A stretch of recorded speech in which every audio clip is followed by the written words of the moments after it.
¿Qué tal? Muy buenas tardes a todas y a todos. Bienvenidos el día de hoy aquí a la Escuela Federal de Formación Judicial, a un evento más de estos martes de jurisprudencia.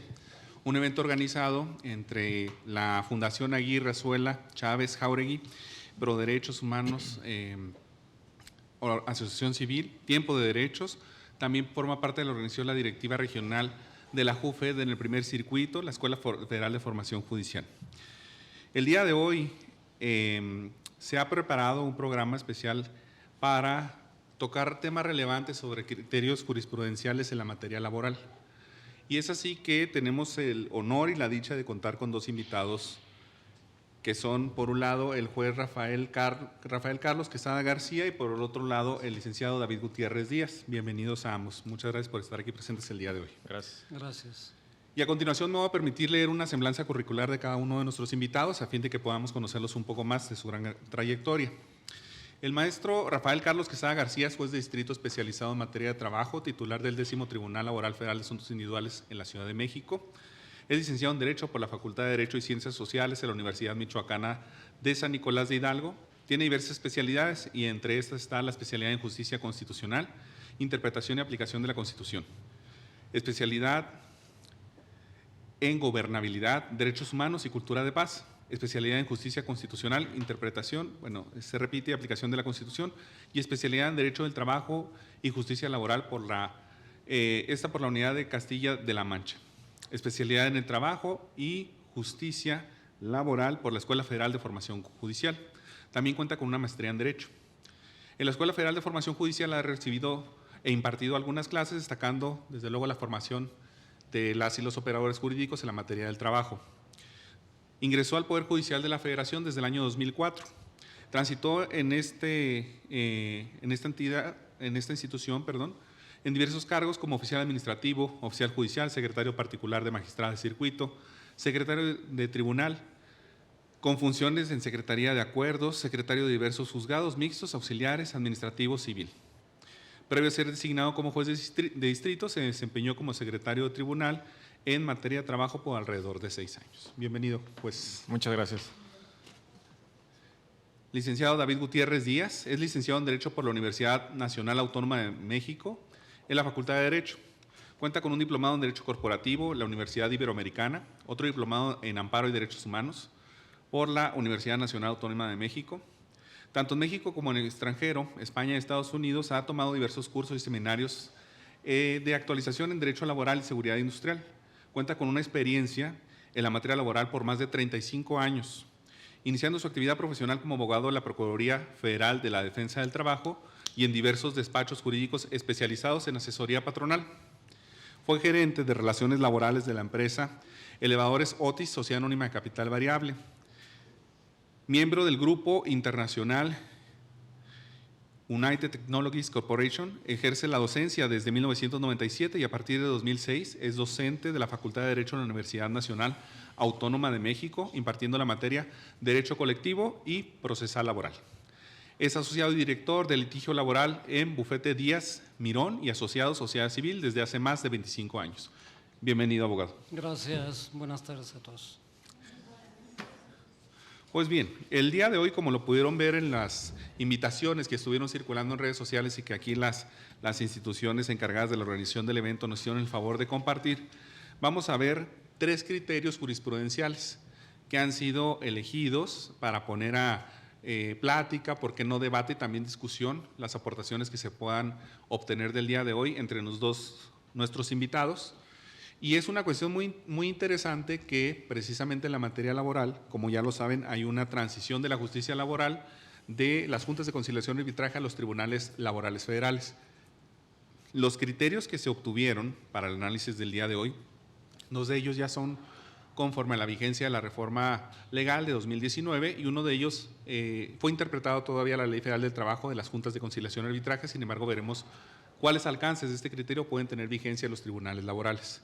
Para ello es muy importante tener en cuenta que nuestros 2 invitados nos pueden dar 2 panoramas sumamente interesantes, esto es, quienes generalmente intervienen en todas estas audiencias, en todos estos actos procesales y desde luego el derecho sustantivo, como lo es la persona juzgadora que se encuentra a cargo de un tribunal y la persona, en este caso el abogado, que se encuentra en la titularidad de la defensa de las partes en conflicto. Entonces, desde luego va a ser muy enriquecedor escuchar los comentarios que tengan que hacernos en cada uno de estos criterios. Son 3 criterios entonces, 3 jurisprudencias, y me gustaría, después de esta presentación y un poco la introducción de lo que vamos a ver el día de hoy, pues poner las cartas sobre la mesa. El primer criterio que vamos a hablar del día de hoy se refiere a reglas de competencia. Es una jurisprudencia que emana del Segundo Tribunal Colegiado en materia de trabajo del Séptimo Circuito, y para ello me gustaría, estimado juez, si nos puedes dar por favor algún breve bosquejo de lo que es este criterio, cómo surgió y qué nos puedes decir al respecto. Muchas gracias a todos, muchas gracias a todas las instituciones que están comprometidas con la impartición de la justicia y con la interpretación de todos los criterios jurisdiccionales que hoy en día son la actualidad que se vive en los tribunales laborales federales y en los tribunales laborales locales también. No hay que olvidar que la justicia laboral no nada más es federal, sino también es en conjunto con la local. Buenas tardes a todos, repito. Y entonces, este criterio, el primero que vamos a abordar, es un criterio que deriva de un tribunal colegiado en el que se analizó la declaración de beneficiarios y a quién corresponde conocer cuando se reclama este tipo de acción. El rubro lo tenemos ahí a la vista, es competencia para conocer del juicio laboral, promovido en la vía especial en que se solicita la declaración de beneficiarios de un trabajador fallecido sin vinculación alguna con otra prestación. Corresponde al Tribunal Laboral Local si la naturaleza del patrón no actualiza la competencia federal. Los asuntos que dieron origen a este criterio de Veracruz tienen justamente el rubro nos lo dice muy especial. Se presentan demandas laborales en varios órganos jurisdiccionales de estos nuevos de nueva creación y determinan que la mera declaración de persona beneficiaria no corresponde a la materia federal y hacen un análisis de las reglas competenciales que establece la Constitución y la Ley Federal del Trabajo. Al realizar este ejercicio, los juzgadores analizaban y decían, es que viene solamente la declaración de beneficiarios sin hacer la vinculación directa, clara, específica en la demanda de que van a pretender alguna otra cuestión, como es la devolución posiblemente de recursos, pudiera ser.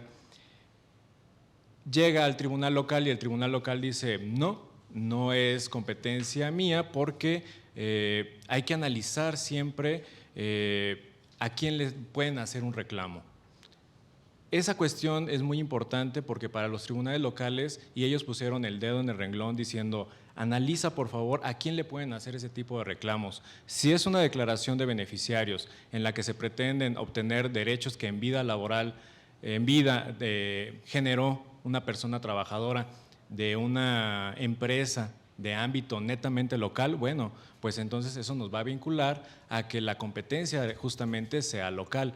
De modo contrario, analiza por favor a quién le están haciendo ese reclamo, porque si se ve de las constancias, se advierte de lo que nos están presentando, que esa persona trabajó para una empresa de ámbito federal, pudiera ser, no sé, Instituto Mexicano del Seguro Social, mismo Comisión Federal de Electricidad, Pemex, bueno, pues entonces eso te va a vincular para que determines que puede ser de materia federal, pero sobre todo lo principal aquí es que de manera aislada, y eso lo recalcan en las ejecutorias que sacó este tribunal colegiado, que de manera aislada se haga este reclamo. Este criterio fue de los pioneros en México con esta reforma y nos ha dado 20 aristas, ¿no? O sea, nos da muchas posibilidades de que cada quien a modo, porque ahí sí lo voy a decir a modo, ya atendiendo el contexto que cada uno de los juzgadores tiene en el escritorio, se realicen diversas interpretaciones. Sin embargo, la interpretación, bueno, la idea consistente de esta jurisprudencia es la que les estoy comentando. Que no haya vinculación y analiza, por favor, que haya elementos que nos digan el empleador si es local o si es federal. Eso sería en cuanto a la primera de las jurisprudencias, que ahorita lo va a mencionar también el juez que nos está presentando. Tiene mucha relación con otro criterio que sacaron ya aquí en la Ciudad de México, específicamente ya hablando de anunciando esta cuestión de si se puede o no dividir la continencia de la causa. Gracias. Gracias, estimado juez. Recapitulando, tenemos en cuenta entonces un caso en el cual una persona que fue trabajadora en vida fallece, pero tiene todavía sus derechos laborales que van a alcanzar a las personas que conforme a la ley tengan derecho a obtener el beneficio derivado de estos derechos. Eso es una situación fáctica jurídica que podríamos tener alcance todas las personas. Sin embargo, cuando se intenta una demanda, ya con la defensa técnica de un abogado o una abogada, se nos presentan estas dudas. Esto es, dependiendo yo cómo establezca mi demanda, quizá en algunos casos dependiendo cómo intente una vía en específico, ¿quién va a conocer de ella? Abogado, yo le quiero preguntar a usted, desde su gran experiencia en el litigio, ¿qué opina sobre el criterio que nos establece? ¿Va a ser competencia local cuando solamente quieras una designación de beneficiarios? Pero tenemos que tener en regla en cuenta algunos componentes para saber si esto puede ser, en algún caso, naturaleza federal. Desde el punto de litigio, ¿qué nos puede ayudar para distinguir cuándo será una competencia y cuándo será otra? Bueno, muy bien. Buenas tardes a todos. De nuevo, pienso en de dónde surge pues esta jurisprudencia, porque aquellos que nos dedicamos a laboral de hace muchos años, cuando reclamamos la designación de beneficiarios, nos vamos también a solicitar a las empresas, a donde haya trabajado el finado, a solicitar el pago de las prestaciones a las que ya tiene derecho. Tal vez surge por ahí de algún otro tema relacionado con Afore o tal vez Infonavit, en donde solo se presenta la demanda pidiendo la declaración de beneficiarios. Es raro, la verdad es aquellos que nos dedicamos a laborar, es muy raro que solo pida la designación de beneficiario sin otra reclamación. Pero en el sentido de lo que es la jurisprudencia, sí, por reiteración, esta que estamos tomando en cuenta me parece totalmente lógico que si solo me refiero a designación de beneficiario, me parece totalmente lógico que vayamos al local. Si dentro de mi demanda hago referencia a que yo trabajaba para una industria petrolera, yo trabajaba para radio, televisión, yo trabajaba para una vidriera y hago referencia en mi demanda de que el trabajador fallecido laboraba para Televisa, para TV Azteca, para Vidriera México, pues entonces será, obviamente, como lo dice la propia jurisprudencia, ya tiene un vínculo federal. Pero solito me parece bien, yo creo que la resolución que se dio, me parece bien en el sentido de que si solo reclamo beneficio, sin más, yo solo soy beneficiario del trabajador que falleció, y que se llamaba don Camilo, me parece correcto que haya sido, que se determine que es de carácter totalmente local. Bien, gracias. Si alguien tiene también, perdón, no, adelante, por favor. Juez, si alguien tiene también algún comentario, con gusto, para que participemos todos. Así es. Retroalimentando, entonces, pudiéramos hablar que hay componentes para que se actualice este criterio, juez. Por ejemplo, tener en cuenta el tipo de acción, designación o declaración de beneficiarios por muerte de la persona trabajadora fallecida. Segundo componente, que no haya alguna otra pretensión adicional a únicamente la que es propia de esta declaración. Y tercer componente, que hablemos de una persona que también en vida trabajó para una empresa que no actualizare la competencia federal, esto es, digamos, el abarrote de la esquina. ¿O tú crees que existe algún otro componente? ¿Cómo podemos aterrizar estas ideas de las que platicamos conforme a esta jurisprudencia? Así es, juez. Justamente a mí lo que se me viene a la cabeza son de estas demandas en las que las reglas están muy claras desde que se formula. Creo que además en esta conformación de esta jurisprudencia se advierte, si uno lee cada uno de los precedentes, que en ninguno de ellos hubo la necesidad de realizar alguna prevención, que no hubo ninguna aclaración de la demanda. Entonces, eso hace presumir que la demanda era muy clara en el sentido de no quiero alguna otra cuestión más que la mera declaración de persona beneficiario y que es muy clara también en esta cuestión de a quién posiblemente le podríamos hacer un reclamo de índole, pues, de la generación de los derechos que se pudieron haber conformado de la persona trabajadora, como puede ser justamente a los empleadores, a las personas empleadoras, o bien con motivo de los ahorros o de vivienda. En estas demandas no habían estas dudas, entonces los tribunales, el tribunal colegiado analizó y dice, bueno, en estos asuntos donde no hay ninguna duda, donde es claro que yo puedo determinar que la competencia es local, uno, como lo dice el señor juez, porque solamente pretendo la declaración de persona beneficiaria, porque no está vinculada con ninguna otra prestación y porque la persona empleadora es del ámbito local. Entonces, en esos asuntos, creo que esas son las aristas que tendríamos que hacer si vamos a hacer como un tipo, coloquialmente, un checklist, vamos a poner y vamos a revisar si pasa ese parámetro, ¿no?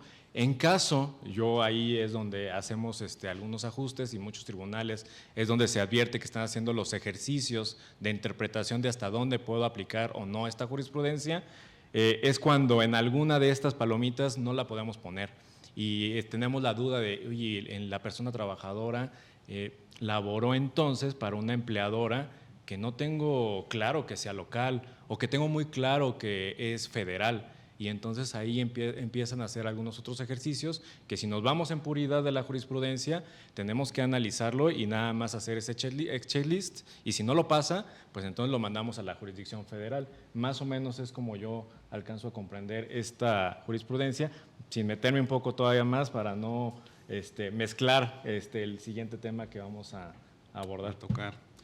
Para concluir con este análisis de este criterio, abogado, me gustaría conocer tu opinión. Hay un tema fino que toca la jurisprudencia y que se analiza como parte de la orientación caso a caso cuando vemos las demandas. Dice en este criterio que se analizó, no pasa inadvertido para el tribunal que cuando se presenta la demanda, dijo la persona que promovió su acción, mi intención de obtener la declaración de beneficiarios, nada más, y no demando a nadie más que la pura declaración de este tribunal, es que a futuro yo pueda obtener una devolución de aportaciones, bien sea por la Afore, bien sea por el Infonavit. Era su intención.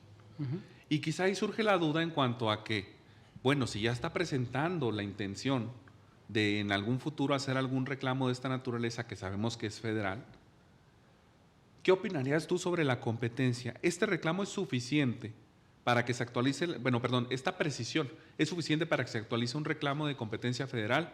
¿O pudiera no ser suficiente como lo señala la jurisprudencia? En la opinión desde el punto de litigio, ¿qué sería más factible? Yo como litigante y conociendo a otras personas que nos dedicamos a lo mismo, lo que preferimos es que ante el tribunal que haya yo presentado mi demanda, sea quien me resuelva. Obviamente hay una vinculación en la jurisprudencia, nos indica que pido la declaración para el efecto de reclamar posteriormente a la autoridad administrativa, vía administrativa. Pero hace rato comentaba yo con los señores jueces que a veces la simple designación de beneficiarios nos aventamos varios años o nos aventamos varios meses para que nos designen beneficiarios. Entonces, si por el vínculo simple de decir me voy a reclamar a la Afore o me voy a reclamar al Infonavit, de ahí se puede agarrar un tribunal para decirme me declaro no competente y lo remito a otro, pues yo como litigante no me gustaría. O sea, prefiero que ante quien lo presenté me lo resuelva y me resuelva de manera directa, porque pues traemos de base primero que hay un trabajador fallecido, que hay una situación de tristeza y de perjuicio a una familia y que presento mi demanda donde hay algún abogado que me va a cobrar por llevar mi demanda, si es que no lo presento ante la Procuraduría, y donde me voy a llevar un tiempecito más, y aparte al tribunal donde lo presenté se declara incompetente por esa pequeña relación. Entonces, concluyendo, yo como litigante lo que prefiero es que me lo resuelva ante quien lo presentó. al tribunal que lo presenté. Obviamente, si yo solito me voy poniendo piedras en el camino, bueno, pues es una tontería como abogado que solito le vayas metiendo cosas entre que es local y es federal y te quedes tú con la duda, ¿no? Yo creo que la simple presentación, como dice la jurisprudencia del beneficiario, designación de beneficiario, prefiero que me lo resuelva el tribunal sin mucha interpretación, sin meterme mucho al detalle, porque al final de cuentas lo que quiero es que me digan, tú, señor Camilito, eres el beneficiario del señor Camilo que falleció, porque con eso lo voy a utilizar, y no que me pase 1 año y medio sin que me designe beneficiario, con el papá, con el tío, con el abuelo fallecido, y sin recibir lo que conforme a derecho creo yo que pudiera recibir. Eso es lo que pienso yo, juez, en ese sentido. Gracias. ¿Algo que agregar como colofón, juez? Sí, me queda mucha reflexión y quiero, no sé, obtener un poquito más del conocimiento del abogado, que además es catedrático. La visión que ahorita nos está dando usted es pues muy estratégica de manera de litigio. De manera académica, ¿su opinión es la misma? De manera académica me lleva a considerar lo más beneficioso a favor del trabajador y obviamente en relación a las personas que dependían de él. Mi pensamiento sería el mismo. Ahora, de manera estricta y siguiendo una línea interpretativa directa, sí, estoy a favor de la jurisprudencia en el sentido de que se lo siga quedando el tribunal laboral, en ese sentido, a pesar de que haya alguna referencia para poder enviar al federal. Bien, pues Gracias. la conclusión y la reflexión que yo creo que nos llevamos a casa, al aula, a la oficina, será en todo caso tener en cuenta, desde luego, ante todo y sobre todo los derechos laborales de las personas que están en conflicto, derechos de personas que son presuntas beneficiarias de los derechos laborales de otra persona que en vida los generó. Y por ende, pues la sociedad está interesada en que los juicios de esta naturaleza se sigan ante autoridades competentes, por ser un presupuesto procesal. Y es precisamente la seguridad jurídica que nos dota este criterio para efecto de saber precisamente dónde vamos a presentar las demandas dependiendo de la acción o lo que pretendamos obtener en el juicio y dónde, dónde no también. Eso sería todo con respecto al primer criterio. Tenemos otro criterio también relacionado con tema de competencia.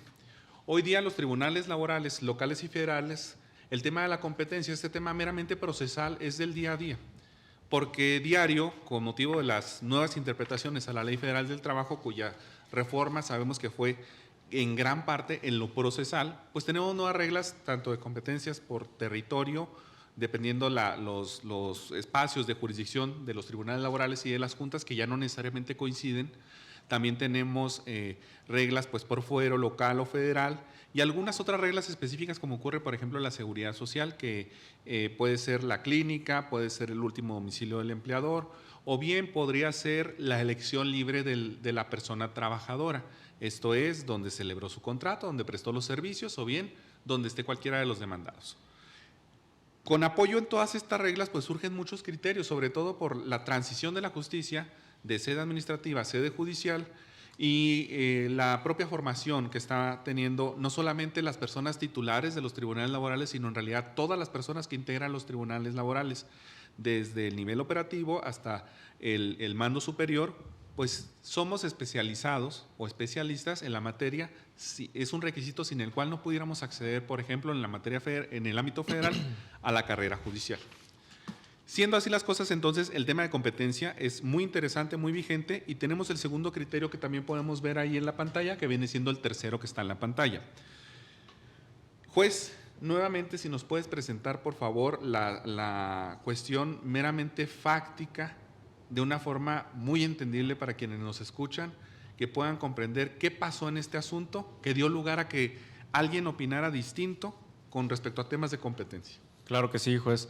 Pues el siguiente criterio aquí lo tenemos a la vista y dice: competencia. Corresponde a un tribunal laboral federal de asuntos individuales conocer de la demanda en la que se reclame la declaración de legítimo beneficiario y también se demande a una administradora de fondos para el retiro, Afore, y a un instituto de vivienda la entrega del saldo de la cuenta individual del trabajador fallecido al estar involucrado un órgano administrado de forma directa o descentralizada por el gobierno federal y no poder desvincularse una prestación de la otra. Aquí en este criterio, ya como lo comenta el juez Ordóñez, es de la Ciudad de México. Ya la problemática ya se empieza a materializar en los nuevos tribunales laborales. Y aquí lo que resuelve es, a ver, el Tribunal Laboral Federal de Asuntos Individuales en Ciudad de México estima, muy apegado a lo que dice la jurisprudencia que acabamos de comentar, que la declaración de beneficiarios de manera aislada, aquí es uno de las cuestiones principales, de manera aislada, queda en la materia local y está desvinculada porque los hechos generadores no son los mismos. Ese criterio de ese Tribunal Laboral Federal de Asuntos Individuales dice que pues, la declaración de persona beneficiaria tiene como hecho generador la muerte pues, de la persona que fue trabajadora. Y la devolución de aportaciones tiene como hecho generador la declaración de persona beneficiaria. Y establece y dice, ¿sabes qué? No podemos admitir la competencia por esa cuestión de la declaración de persona beneficiaria y por lo que ve a la devolución de las aportaciones, no puedo admitirte la demanda porque, pues, ¿qué crees? No me traes la constancia de haber ido a conciliar. Desecha por una parte y por la otra, pues dice, se declara incompetente. Llega con el Tribunal Laboral local de la Ciudad de México y el Tribunal local dice, analiza la demanda y advierte, a ver, me están pidiendo la declaración de persona beneficiaria, devolución de aportaciones de Infonavit a la institución y el reconocimiento del Instituto Mexicano del Seguro Social de que no se otorgó ninguna pensión. Entonces, eso obviamente está vinculado, dice el tribunal local. Esas prestaciones están íntimamente vinculadas. No puedo dividir la continencia de la causa, no puedo dividir la demanda de esa manera y no la puedo mandar en dos vías, haciendo una cuestión, y lo dice el tribunal local, contraria a la rapidez en que se debe de impartir la justicia, contra los artículos que ya los conocemos, en los de sencillez, que ahora tenemos todos los días prácticamente tatuados en el brazo esos nuevos principios laborales, de entre los cuales, insisto, está el de la sencillez y pues el de la impartición por toda la justicia en el artículo 17 constitucional. Dice el tribunal local, no voy a aceptar la competencia por esa cuestión, claro que están vinculadas las prestaciones, las acciones y entonces pues mandan a conflicto competencial. Más o menos es lo que sucede en este asunto y aquí podemos empezar a advertir cómo la interpretación posiblemente de un criterio jurisdiccional del primero que abordamos nos puede llevar a estos nuevos criterios que están haciendo los tribunales colegiados en la Ciudad de México. Más o menos sería. Muchas gracias. Abogado, ¿qué nos pudieras compartir sobre el criterio jurídico que se adopta en esta jurisprudencia y la justificación que se expone para ello? Sí, en esta jurisprudencia ya está claramente determinado que hay una vinculación total. Aquí ya lo que comentábamos hace ratito, pido la declaración de beneficiarios, pero a la vez estoy solicitando el pago de las aportaciones. Aquí está completamente vinculado. Y entonces me parece correcto en este sentido también de que pudiera en su caso determinarse la no competencia del local al federal. Ya definitivamente los que tenemos la continuidad del día con día de las relaciones laborales y de los reclamos ante autoridades de las juntas de conciliación y arbitraje, ahora nuevos tribunales, pues ya normalmente tenemos definido bien nuestra competencia, eso es lo que normalmente ubicamos, y ubicamos que cuando vemos Afore, cuando vemos Seguro Social, cuando vemos instituciones de seguridad social, Infonavit, cuando vemos eso nos vamos directo al Tribunal Federal, eso lo hacemos comúnmente, pero obviamente la jurisprudencia que citamos trae una diferencia especial a la anterior, que en la anterior solo teníamos una designación solitaria de beneficiario. Acá en esta ya tengo ahora sí el vínculo total, en donde reclamo beneficio y que a la par de ese beneficio me paguen o me le devuelvan a los que seamos los legítimos beneficiarios, nos devuelvan las aportaciones.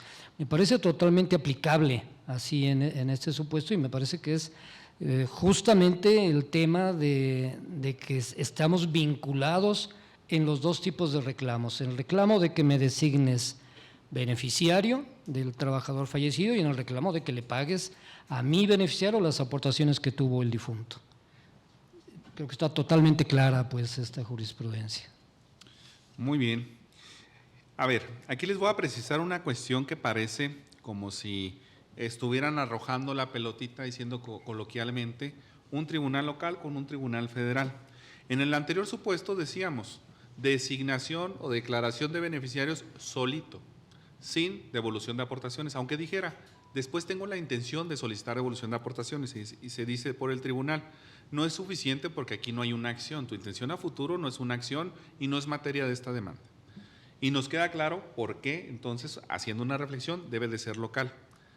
Ahora que ya tenemos el otro componente, a ver, parte promovente dice, quiero mi acción de designación o declaración de beneficiarios, pero también quiero la devolución de aportaciones. Tribunal Federal, digamos, ya hice lo que me dijo aquel, ya no es aislada, ahora está compuesta. Es una acción principal y una secundaria que depende de la primera. Sin embargo, el Tribunal Federal dice, no soy competente porque no me trajiste, por ejemplo, el último estado de cuenta, entonces yo no sé siquiera si tienes recursos acumulados en las subcuentas de vivienda, bueno, la persona trabajadora fallecida, o no me trajiste una resolución de negativa de pensión, por ende no sé si los recursos están comprometidos a financiar alguna pensión, voy a desecharte la acción secundaria, la de devolución de aportaciones, y me quedo con la acción principal de designación de beneficiarios. Y pareciera que entonces volvemos al mismo escenario, pero la demanda no estaba originalmente plasmada así. La demanda era una demanda compuesta. ¿Qué opinas al respecto, juez? ¿Hay posibilidad de que en algún supuesto como este o alguno parecido sí sea materia local o definitivamente va a ser materia federal, de acuerdo a la reflexión que nos hace aquí el Tribunal Colegiado? Pues de acuerdo a la reflexión que hace el Tribunal Colegiado, yo advierto que la materia el análisis que se va a realizar va a ser en vía federal, en el Estado federal, ¿no? Aquí tú asomas una cuestión muy importante que es la necesidad y la importancia de realizar las prevenciones. Me voy a salir un poquito del contexto, pero el foro a veces de abogados ahorita que está en la implementación, hay cierta reticencia de ¿por qué me previenen tanto? La finalidad no es andar desechando las demandas, la finalidad es tener todos los elementos con los cuales podemos determinar si nos quedamos un asunto, si se queda un asunto, si se va un asunto, cómo lo vamos a admitir con las peculiaridades que dice el señor juez. Tan importante es saber para quién trabajó, qué más pretendes, me traes la constancia de semanas, el último estado de cuenta, qué es lo que realmente vas a pretender y cómo lo voy a admitir para poder llevar un juicio más rápido.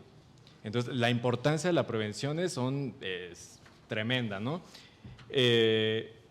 Justamente en esa cuestión, y ahorita te termino de contestar, juez, me gustaría conocer la opinión del abogado, porque es bien importante esta cuestión de poder tener este diálogo, obviamente entre a lo mejor lo que sucede en la institución y lo que está sucediendo afuera, en el foro de los abogados, en el foro académico, y en verdad que se entienda o que tratamos de transmitir esa cuestión de que las prevenciones son con toda la mira de admitir una demanda y los beneficios que nos acarrea esto derivado de lo que estoy comentando.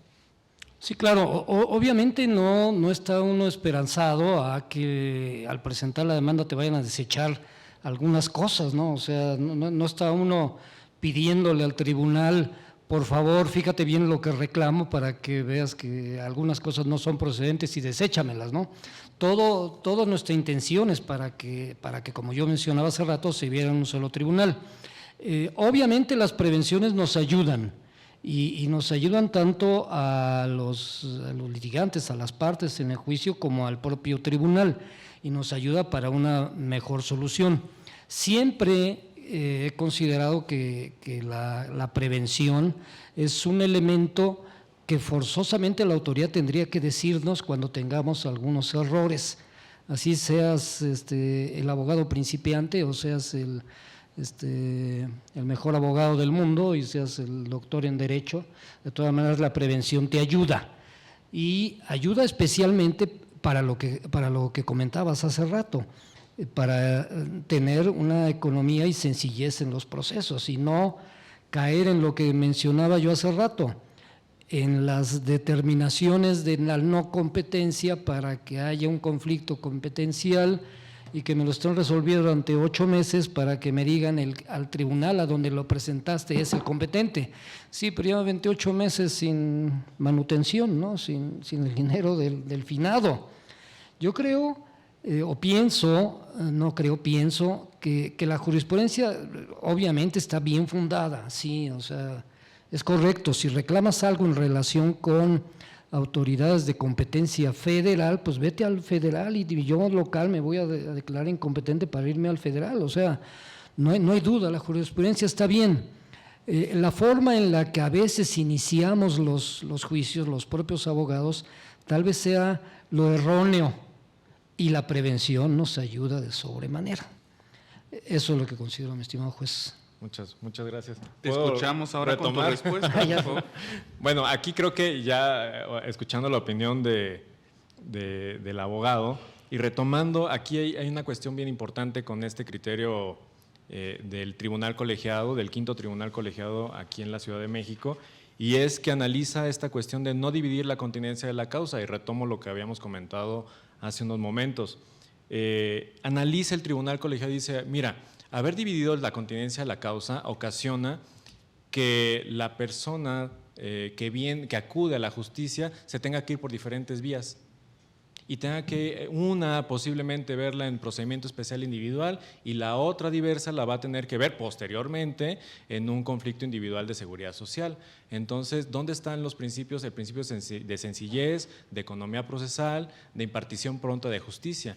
Creo que esas interrogantes se las plantea y las resuelve el tribunal colegiado y es donde enfáticamente regresa y dice, no puede el Tribunal Laboral Federal de Asuntos Individuales dividir la continencia de la causa porque entonces genera estas problemáticas que acabo de comentar. Tiene razón en lo que dice el tribunal local, en el sentido de que uno no aplica el criterio que primero vimos, el de Veracruz, no es aplicable. ¿Por qué? Pues porque los supuestos que se trataron allá son diferentes, como lo hemos estado diciendo. Allá era una acción aislada y a lo mucho ya lo único que tiene que ver en este tamiz es analizar si la pretensión posiblemente se la vaya a reclamar o el empleador es local o es federal. Sin embargo, ya aquí el tribunal es enfático y dice no.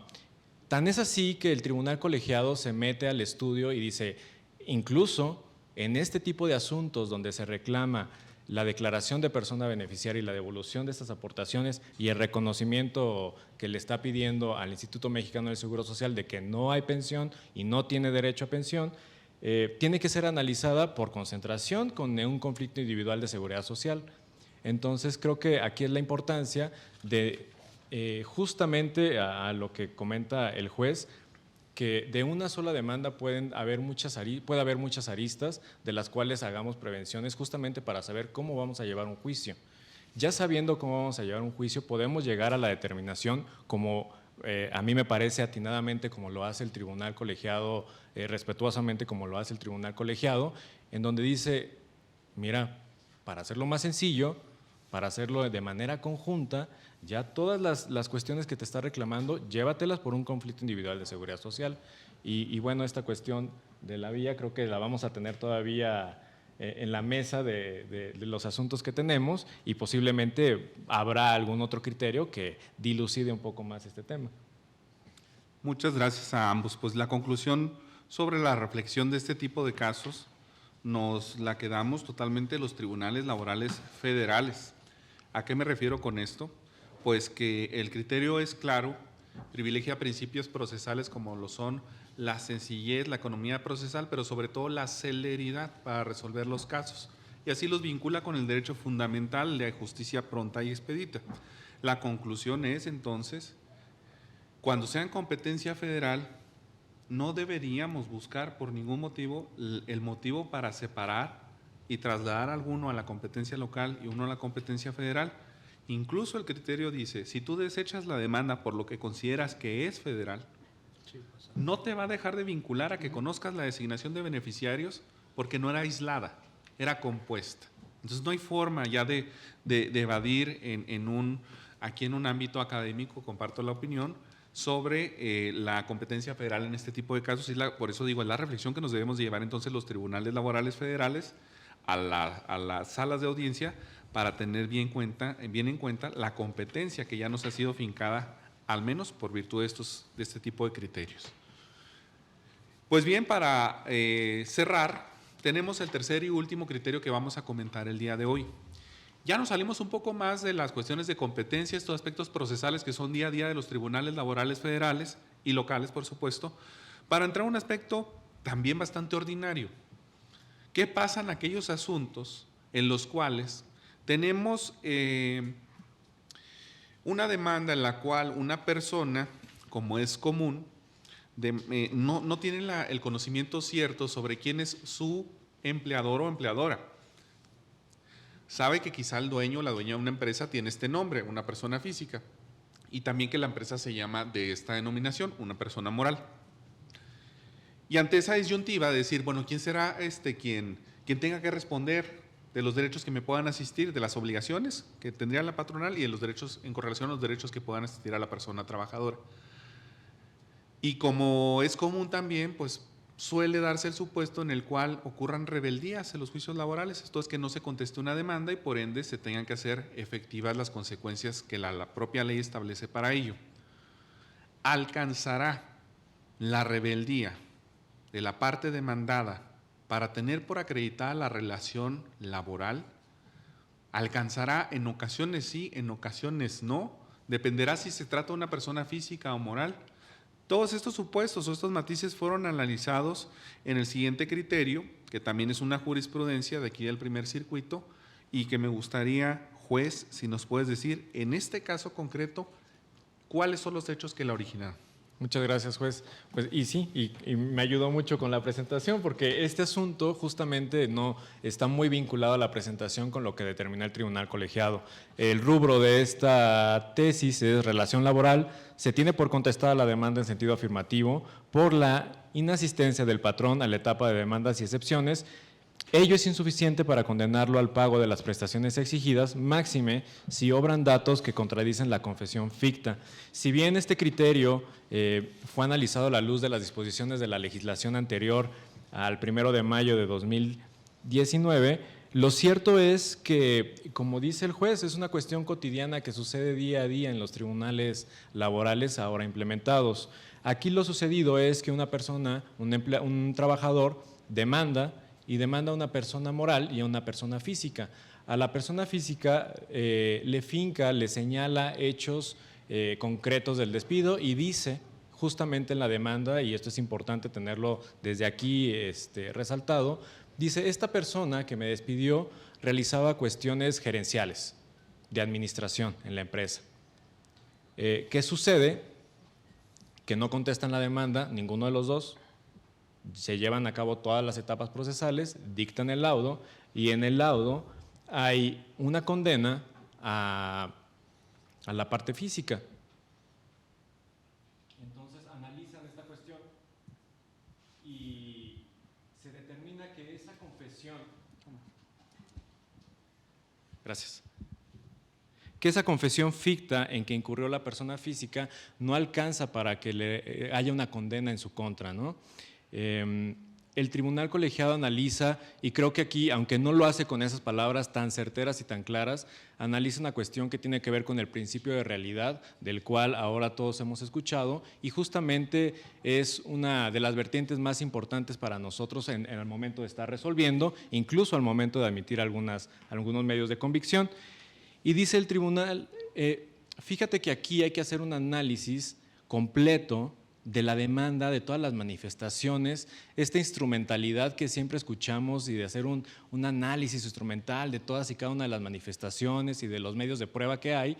Y pues aquí es donde resalta este tipo de prueba, ¿no? Aquí está el resultado justamente. Y el tribunal dice, fíjate que aquí hay una confesión de la persona trabajadora y dice que la persona física realizaba labores gerenciales y de administración.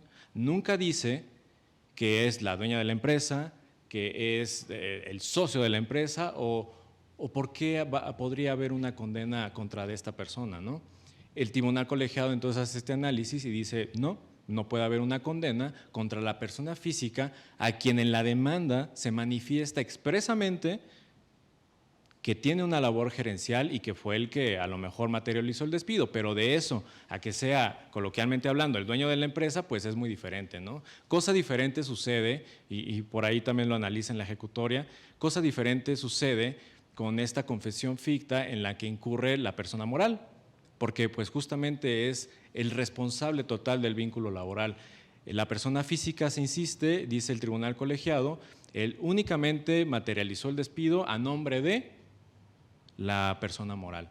Entonces, más o menos es como se desenvuelve la redacción de este criterio jurisprudencial, y es muy importante que, a pesar de que son de sistemas diferentes, pues tienen componentes comunes, obviamente, el principio de realidad, el análisis instrumental de la prueba, de las pruebas de todos y cada una de las manifestaciones que están en el expediente, y aquí lo vamos a entender siempre lo que hemos escuchado, pues que los expedientes tienen vida, ¿no? Los expedientes tienen un nombre y un apellido, y entonces aquí se materializa esta cuestión y justamente, muchas gracias, se llega a la determinación de que no es suficiente esa confesión ficta para la persona física por las razones que ya quedaron expuestas. Gracias, juez. Abogado, te voy a hacer la pregunta del millón. El juez Rafael hizo referencia al principio de realidad. Y el principio de realidad, pues, es una figura jurídica un tanto novedosa que emana precisamente de nuestra materia, la materia del trabajo. Pero cabe hacer la pregunta, contexto, principio de realidad parece que suele afectar a la persona trabajadora, parece, porque se ha empleado para decir verosimilitud de las horas extra, de la jornada, de las actividades, de la relación de trabajo, del despido. Y todo esto, si lo pasamos por un tamiz de principio de realidad, ayuda a quienes administramos justicia a decir, bueno, quizá tenga una prueba, quizá tenga una presunción, como se dice aquí, pero hay otros elementos que finalmente, además del valor propio que le pueda asistir a cada prueba, pues racionalmente me permiten a mí conocer que no es nada probable que esto haya ocurrido como me lo está planteando la parte actora en su demanda. La materia laboral sabemos que tendría muchos vicios de mucho tiempo por cómo estaba estructurada la administración de la justicia. La propia ley permitía tenía muchas puertas abiertas para que la materia laboral se llevara a cabo de muchas formas. Hoy día este principio pareciera que perjudica. Yo quisiera preguntarte a ti, con respecto a este criterio, que, insisto, nuevamente, ¿cuál es la consecuencia? Que no se tenga por acreditar relación laboral con una de las demandadas, que es el codemandado físico, un poco, como dice el juez de principio de realidad, además de valoración de pruebas en forma conjunta. Y ¿qué opinamos desde el lado del litigio sobre si el principio de realidad está peleado con la parte trabajadora o no? Muy bien, sí, cuando a partir del año 2019 la ley cambia y nos mete el principio de realidad, que no lo teníamos antes del 2019, antes del 1 de mayo del 2019. Se refiere básicamente a lo que nos enseñaron en teoría general del proceso, a todos nosotros, y alguna vez lo estudiamos, a la primacía de la realidad. No lo dice la ley nomás nos dice principio de realidad, pero va hacia la primacía de la realidad. Y cuando lo reviso, me pongo a ver mis libros viejos de don Cipriano Gómez Lara, que tuve la fortuna de ser su alumno, y revisar en lo que es el concepto de primacía de la realidad, el enfoque es a favor del trabajador, sin duda.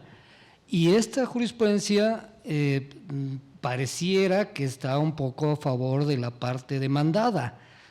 Todavía Digo, la jurisprudencia ya le pone el nombre de patrón al demandado, ya dice, tú ya eres el patrón, bueno, él es el empleador, aunque debería ser solo el demandado, ¿no? Pero ya le pone el nombre. Ahora, ya viéndolo en la realidad, desde que yo empecé a litigar en materia de trabajo, por ahí después de la época precolombina, de ahí, como me enseñaron al principio fue, si tuviste tu trabajador por contestar a la demanda en sentido afirmativo, el patrón, no creas que ya lo ganaste. Sigue llevando tus pruebas, sigue presentando tus documentos, sigue presentando tus testimonios, tus confesionales, y después ves si te desistes o no, de ver de cuál prueba te desistes, pero tu informe, tu actividad, a pesar de tener por contestar la demanda en sentido afirmativo, tiene que seguir tratando de probar lo que tú intentas. Eso es lo que a mí me enseñaron. Y me enseñaron también del lado del patrón, cuando tienes por contestar la demanda en sentido afirmativo, tampoco lo perdiste nada más por ese hecho, porque pues teníamos la oportunidad de las pruebas en contrario. Tenemos todavía hoy lo que conocemos como pruebas en contrario. La jurisprudencia me parece muy bien en el sentido de lo que comento, de que todas las personas que nos dedicamos al laboral y creo que esta jurisprudencia tiene un antecedente, no como tal como precedente, pero hay un antecedente del tal vez 1970, 1972, alguna cosa así, que refiere a que no por tener por contestar la demanda en sentido afirmativo hay lado condenatorio, hay una tesis especial en ese sentido. Y desde ese entonces teníamos ese pensamiento. Ahora, la primacía de la realidad, ayudada un poco aquí en la propia declaración del trabajador, en donde especialmente en esta jurisprudencia el demandante hizo referencia a una persona que también era otro empleado del mismo patrón. Inclusive refiere pues hasta un puesto en específico. Entonces, en ese sentido, me parece totalmente correcto que el tribunal colegiado, que los tribunales colegiados decidieran que no por tenerla por contestar en sentido afirmativo y todavía sin pruebas en contrario, no por eso voy a condenar a la persona física. Este principio que nos referimos a la primacía de la realidad, aunque no debe ayudar al patrón, sino que es a favor del trabajador, de acuerdo con lo que nos enseñaron en teoría general del proceso, refiere en esta jurisprudencia también al sentido de que tienes la oportunidad de mandado de poder defenderte todavía con nuestras famosas pruebas en contrario, pero aún con la propia afirmación en confesión expresa, digamos, de la demanda, pudieras hasta absolver al patrón persona moral si hay elementos que te pueden dar la propia demanda y los antecedentes de esa tesis de jurisprudencia, no sé si es contradicción o tesis por reiteración, pero los precedentes de esa jurisprudencia decía la forma en la que se exprese en la demanda, la forma en la que, o las propias pruebas ofrecidas por la parte actora en su juicio, aún contestada la demanda en sentido afirmativo. Es un tema muy interesante donde al final de cuentas creo que coloquialmente ya no te subiste al ring al primer round, ya vas medio perdiendo, pero todavía tienes chance de subirte y dar 2 o 3 trancacitos a ver si te puedes defender. A lo mejor te ayuda, a lo mejor no te ayuda, igual te sale peor porque ya llegaste un poco espantado y asustado con la adrenalina que nos da a todos los litigantes cuando te tienen por contestar la demanda en sentido afirmativo y que supiste el acuerdo y que decimos los mexicanos, se te caen los calzones cuando ocurre eso. Y es terrible porque al final de cuentas dices, todavía tengo chance de subírmelos y pelear en prueba en contrario, que esa es la oportunidad que tenemos. Bien, muchas gracias, abogado. Pues, principio de realidad, este principio sustantivo, ¿es en pro de la persona trabajadora o es una herramienta más como equilibrio para lograr la igualdad procesal entre las partes en la materia laboral? ¿Qué opinas? Para mí es una herramienta de equilibrio. definitivamente. En alguna reunión yo les comentaba que hay ciertos juicios en otro país en donde llegan con el juez y le dicen, mira, yo voy a venir a demandar esto, es un despido, y el juez les dice a la persona trabajadora, me vas a traer esto, esto y esto, y al demandado le dice, tú me vas a traer esto y esto y esto, nos vemos tal día y se resuelve el asunto. Entonces, si no tenemos esta herramienta de facilidad y rapidez como en estos juicios, lo cierto es que se ha ido ideando este tipo de principios, tan así se fueron ideando por creación jurisprudencial, por creación teórica, que ya los tenemos en tesis y en jurisprudencia, y lo tenemos además en la Ley Federal de Trabajo ahora. Es un principio muy importante porque hay que tener en consideración que la Ley Federal del Trabajo, y eso desde siempre, ¿qué nos ha dicho? Hay que resolver a verdad sabida. Eso de resolver a verdad sabida es una encrucijada.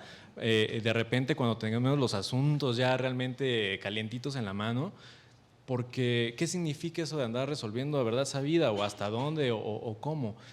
Podemos permitir en este nuevo modelo de sistema de justicia laboral que cualquier persona venga y nos diga lo que sea sin sustento, y aquí me agarro un poco de la mano de lo que dice el abogado, es que el quehacer de la labor de los abogados pues no debe acabar por una confesión, porque ya detectaste que fulanito no contestó la demanda, o en este caso, como en este criterio, pues los dos no contestaron, ni la moral ni la persona física. ¿Hasta dónde te puedes agarrar para usar eso como una ventaja procesal y obtener un resultado favorable? Creo que, como lo dice el abogado, justamente estamos viendo y el foro se ve que hay mucho trabajo en ese sentido de, pues no importa, aunque no conteste, yo voy a presentar las pruebas porque estoy diciendo la verdad. Y eso es bien importante ahorita que lo estamos teniendo en los nuevos juicios, que las personas nos digan, yo no voy a andar objetando pruebas ni voy a andar desconociendo pruebas, ahí están, analízalas porque quiero que se resuelva en verdad el asunto. Entonces, este principio de realidad, pues claro que es una herramienta para nosotros, para poder realizar la materialidad, o sea, materializar lo que es realmente impartir la justicia, evitando malas prácticas, evitando pues todas estas cuestiones que cayeron en deslealtades judiciales por andarse aprovechando de algunas situaciones como la que aquí estamos platicando. Creo que es lo que tengo de comentar. Gracias. Pues bueno, vamos concluyendo. Y abogado, ¿qué nos puedes comentar como reflexión final acerca de los criterios que hemos visto el día de hoy? Dos de competencia, una cuestión más sustantiva, como lo es determinar si existe o no una relación laboral conforme a constancias de autos, y un poquito de principio de realidad. ¿Qué le deja el análisis de estos criterios a quienes nos escuchan el día de hoy? Bueno, yo considero que tanto las jurisprudencias en lo que es la competencia me parecen correctas ambas. Insisto en que en la práctica de lo que yo he visto y en muchos estados de la República Mexicana donde he tenido la fortuna de litigar, es extraño que solo reclames la designación de beneficiarios, pero bueno, ya que se da me parece muy, muy correcta. Y la segunda de la relación laboral, también me parece que viene a completar lo que los litigantes hacemos en materia de trabajo, que es continuar defendiendo nuestro asunto y nuestro punto de vista, a pesar de que ya veamos que se tuvo por contestada la demanda en sentido afirmativo. Hace ratito el juez Quesada decía, los expedientes están vivos. En las juntas de conciliación y arbitraje a veces estaban tan vivos que caminaban y se salían de la junta. Afortunadamente en los tribunales ya no tenemos eso. Gracias, buenas tardes. Gracias, muy amable.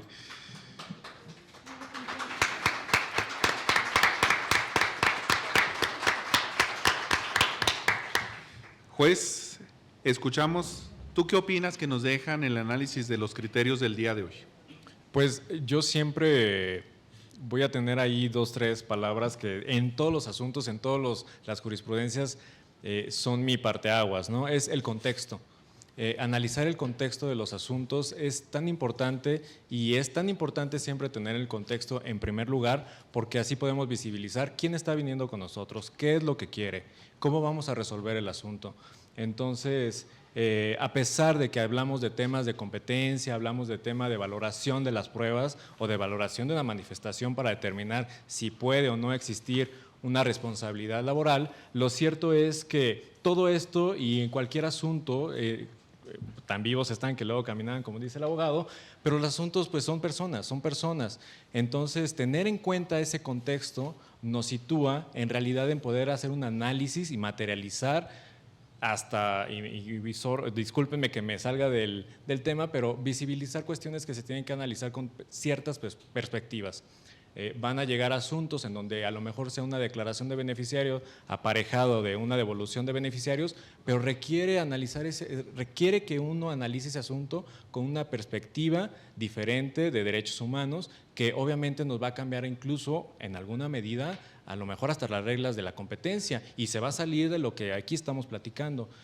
Siempre estar abiertos a que todos los criterios cambian, y no por inestabilidad jurídica, simplemente hay que irlos adecuando, hay que ir haciendo esa adecuación, tomando como premura, como principio, el contexto que siempre tenemos que estar analizando de las personas que vienen con nosotros. Eso sería mi comentario. Gracias. Bueno, ya para concluir, unos breves minutos antes de que nos retiremos, y aprovechando para darles las gracias infinitas por acompañarnos el día de hoy.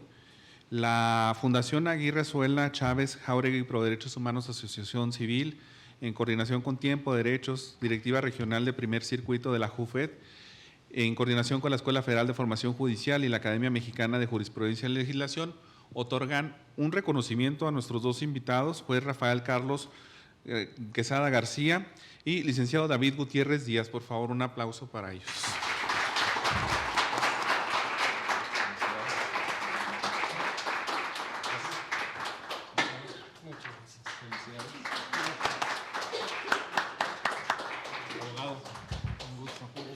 Pues muchas gracias. Así concluimos el día de hoy. Gracias.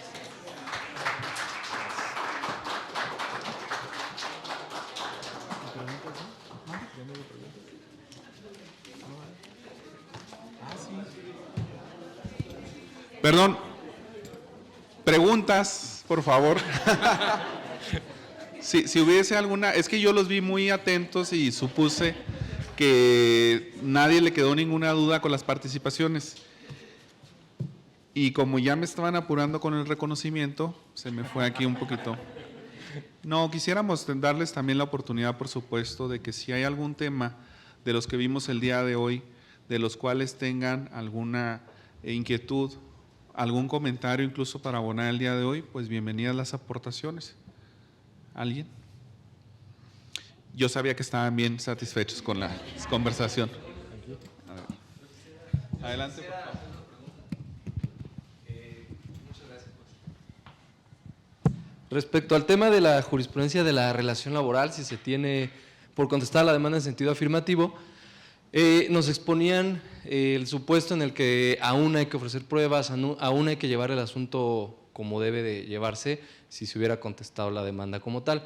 En el supuesto en que ninguna de las partes ofreciera prueba alguna, porque llega a suceder que incluso la demanda por parte del trabajador, de la trabajadora, pues es simplemente el dicho.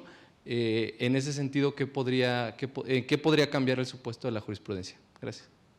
No, normalmente es que si no hay ninguna prueba que se tenga, que pueda ser en contradicción a la contestación en sentido afirmativo y no hay ninguna otra prueba, deberá haber condena, eso sí. Obviamente, los juzgadores, los jueces y en las juntas de conciliación y arbitraje, obviamente tienen que valorar lo que comentábamos hace rato del principio de realidad. O sea, yo, albañil, tenía derecho a un viaje a Nueva York en un jet privado con $5,000 cada año. Pues el principio de la realidad y la primacía de la realidad resultaría ilógico que fuera eso. Pero sí dentro de su narrativa en la demanda nos dice, es que yo trabajé para la FIFA y en la FIFA realizaba actividades para irme a los estadios de todo el mundo y me mandaban en un jet, entonces eso es lo que se tiene que valorar. Pero otra condición que yo veía, por ejemplo, le platicaba hace rato con mis compañeros, si en la demanda digo, a mí me despidieron hoy, 18 de abril del 2023, y te ofrezco recibos, yo solito, trabajador, con mis pruebas de pago de mayo, pues es más que obvio que no pudo haber existido el despido, y entonces también en el aspecto del principio de realidad tendría que ser absuelto el demandado, ¿no? En ese sentido. Pero si no hay algo en contra, y en esta condición es muy distinto lo que nos dice también la jurisprudencia ahí en la confesión ficta. A veces nos confundimos con la confesional, la confesión ficta que se lleva a cabo de patrón o del trabajador. Aquí tenemos por contestada en sentido afirmativo, que es un aspecto distinto, incluso lo comentábamos con el juez, que la jurisprudencia hace referencia a la actual ley aplicando a la antigua ley en el concepto de llevar las audiencias de conciliación, demanda y excepciones, y la otra de pruebas, ¿no? Pero si no hay otra en contra, a mi consideración, debe ser condenado el demandado. Muchas gracias. Bueno, yo me decantaría por hacer una reflexión sobre los sistemas. Precisamente la pregunta final es, ¿qué pudiera en todo caso verse modificado con el criterio de esta jurisprudencia? La jurisprudencia no nos queda la menor duda que interpretó sistema anterior, ley anterior, y por ende dice tener por contestada la demanda en sentido afirmativo. Me parece, desde mi punto de vista, que la reflexión aquí pues tendrá que ser distinta conforme al nuevo sistema por las consecuencias jurídicas.